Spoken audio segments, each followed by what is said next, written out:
Hey guys, it's Kyle Gaffner with the Bitter Birds, and the winter meetings just ended, so that can only mean one thing. The kickoff to baseball season has now started, and it's been a pretty interesting one. The Phillies were a little quiet here, so not too much to talk about them, but there's a lot of teams that made some big moves. The Red Sox, we always seem to be talking about these guys. They really swung for the fences. I think they had the biggest offseason by acquiring Chris Sale, the left-handed pitcher from the White Sox. It not only helps the Red Sox, but it also rejuvenates a White Sox team that has not been good for a very long time. They're looking to get back to rebuilding the team, and they won the championship in '05, so God, it's been 12 years so far. So they've rejuvenated their farm system, but getting Chris Sale is so crucial to this Boston Red Sox team. It adds another element of, they have probably one of the best rotations, if not the best rotation in the game right now. You got Chris Sale. You acquired David Price last year. Rick Porcello, you had him. He's a Cy Young Award winner this year. So you got three guys, potential Cy Young Award winners. That's really huge to go along with the best offense in baseball, too. And they're young. They had a deep farm. Yeah, they gave up Moncada. They gave up Corral. And they gave up another young left-hander as well. But it's all right. They had a deep farm. They could do it. And they're really making a push. Now, there's some winners and there's some losers. There was discussion that the Yankees were in play for him. They had a quiet offseason, a little bit of offseason talk about the AL East.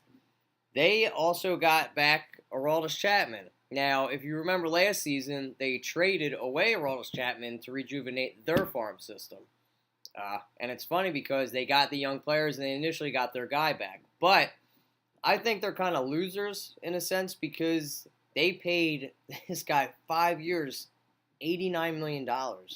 That's asinine to me because he's 29 years old now, and you gave him a lot of money. This isn't really gonna put your team over the top. He's gonna pitch 50, 60 innings. I think they really needed to add another starter to that rotation. Because they were kind of weak. They only won 79 games this past season. So adding him to the back of your bullpen isn't really going to help. Plus, all that youth that you just got isn't ready to contend. So by the time they are called up, he's going to be way past his prime. And what makes Aroldis Chapman so attractive is that velocity he has on his fastball.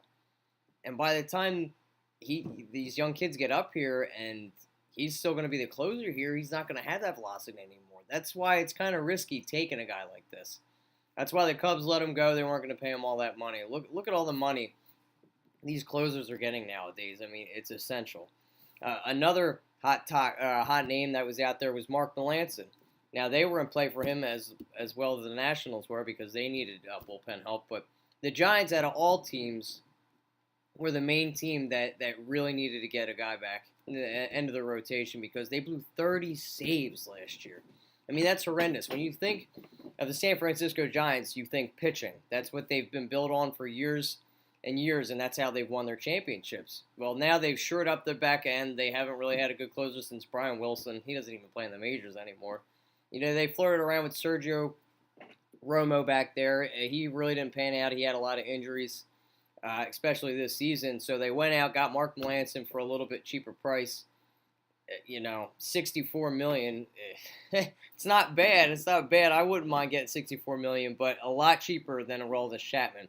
He's 31 years old. He's a little bit older than Chapman, but he's more pinpoint precision than he relies on his velocity. So that money actually works out better for them because his velocity isn't going to go anywhere. His pitching is worked off the pinpoint and where it's going to be. So great move by San Francisco, of course. They've got that great rotation out there, and they always seem to get guys in the right place, too, with their offense. They've never had a real sexy offense. It's always been power pitching.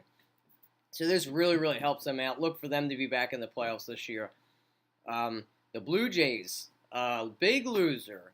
They offered Jose Bautista and Edwin Encarnacion qualifying offers. They both rejected them. Not much play out there. It looks like Edwin, I'm just going to call him Edwin because I keep messing up his last name, really overplayed his hand this year.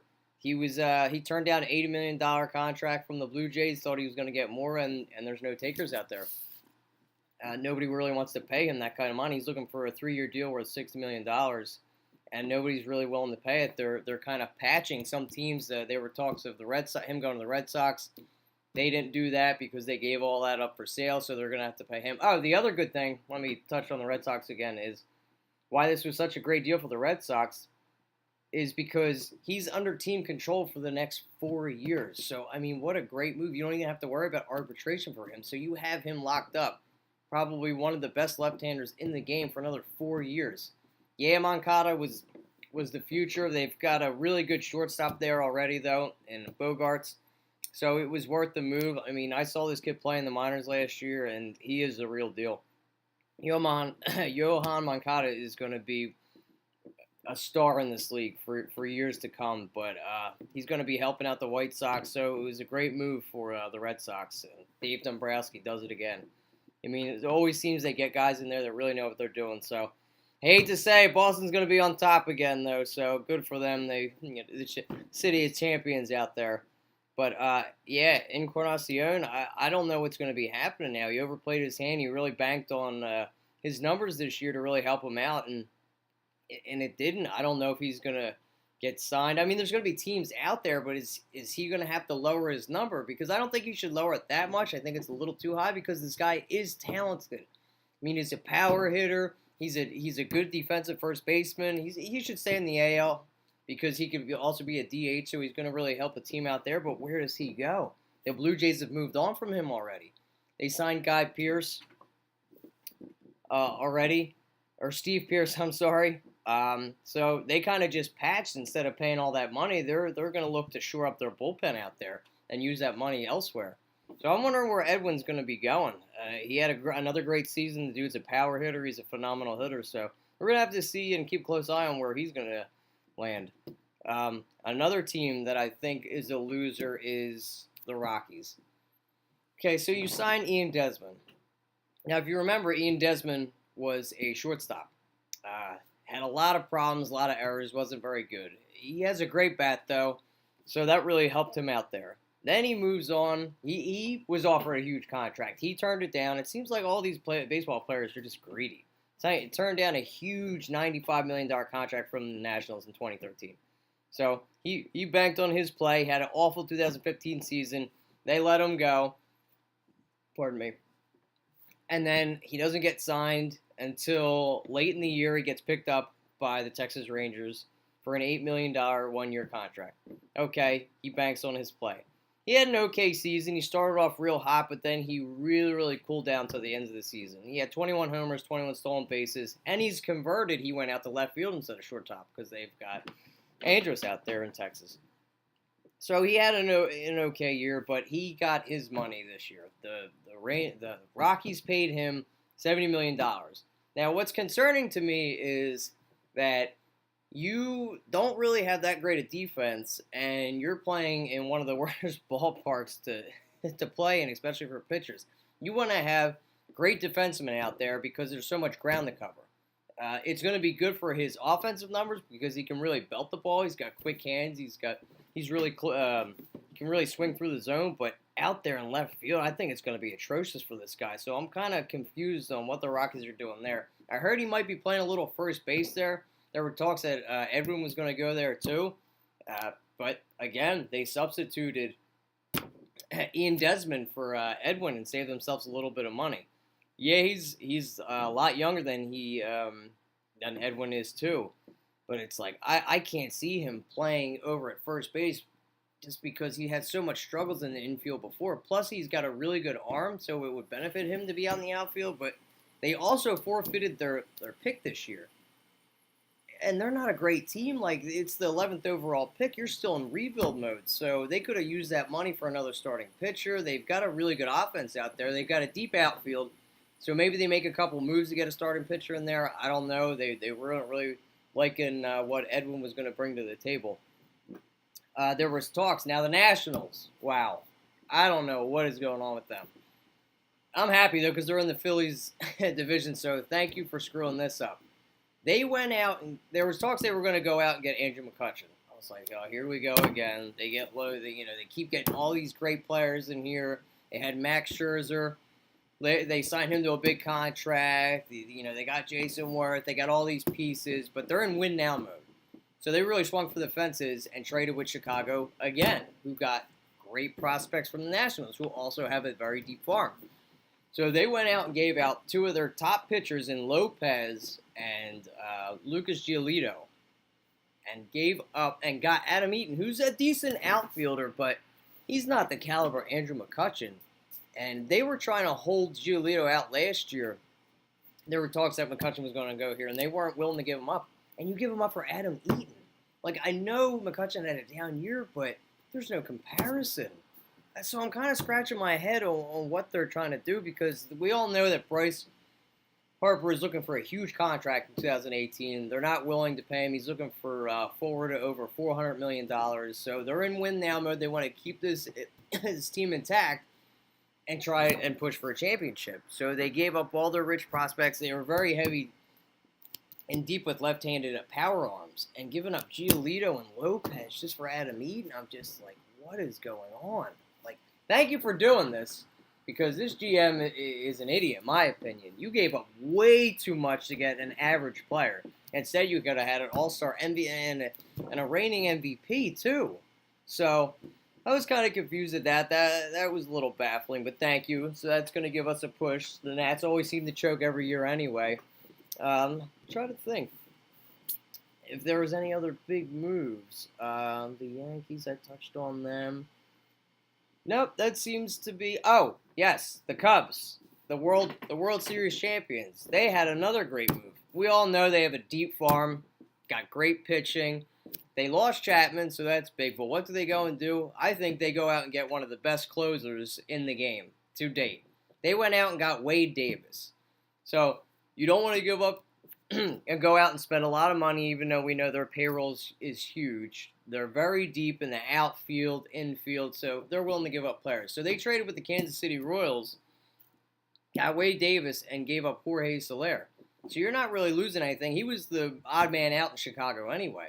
So you added depth to your bullpen even more, who I thought it was a strong focal point in getting him. I mean, he's still got velocity. He had a couple injuries this year, but, I mean, Wade Davis is lights out, one of the best closers that I've seen to date. I mean, it's incredible. And you didn't have to pay somebody like Chapman $86 million or $89 million. I mean, it's just crazy. So another great move out there for Chicago. They'll be back in it again. And I just saw they signed the Japanese closer for that used to play for the Red Sox. I'm not even going to attempt to butcher his name either, because I can't even pronounce that. But the Phillies, I'll touch on them to end this video.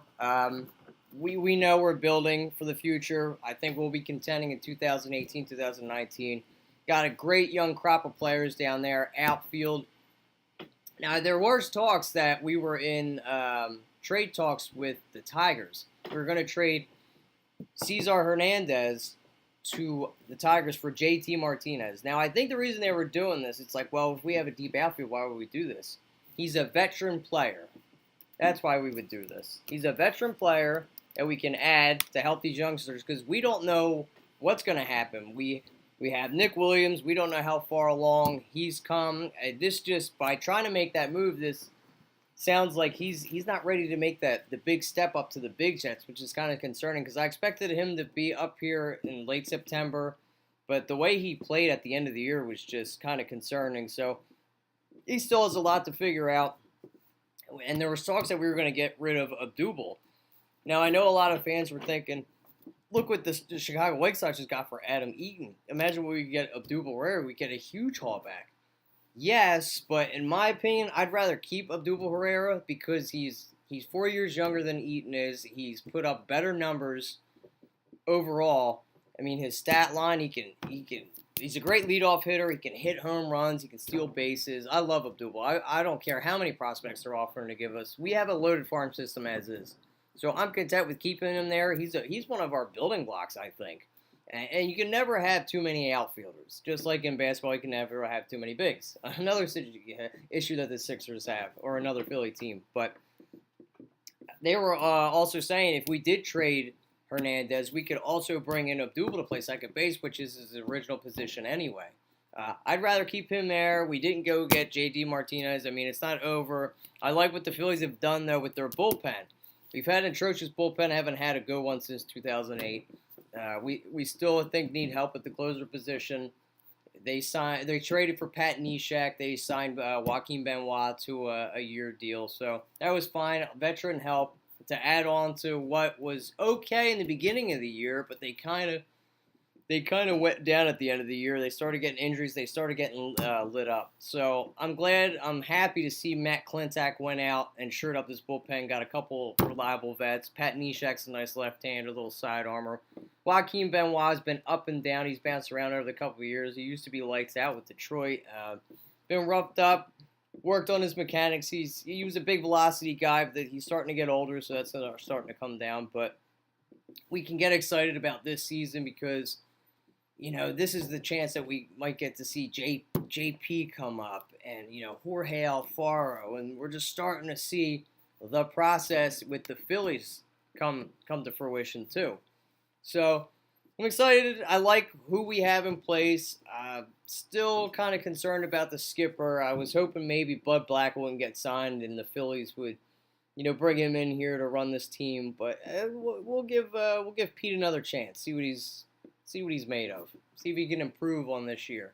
But we've got a slew of young talent. We could still add on to it. We could even trade because we have so many outfielders. I think we're eventually going to trade for a number one starter if we don't, draft one within the next couple of years.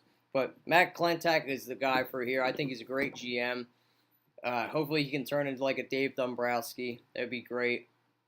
But, time will tell. So, leave your guys' comments. I'd like to see if you guys are excited about baseball coming around. I know we still are a couple months away. We got basketball. We still got football. Football playoffs are coming around. But, leave your comments. Let me know if you think the Phillies are going to win over 81 games this season. I predict them probably winning 83 games this year.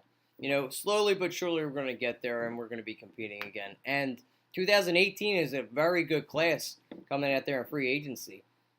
Mike Trout, would you like Bryce Harper to play here even? If the money's right, I'm not paying the dude over $400 million. That's ridiculous. You're a great player, but nobody's worth that. So, depending on that, to get a rival MVP in here, a great player like that, but I have to see. But let me, leave your comments and concerns. What do you think of the Boston Red Sox going for this? It just seems like they're always stepping in shit and getting luck.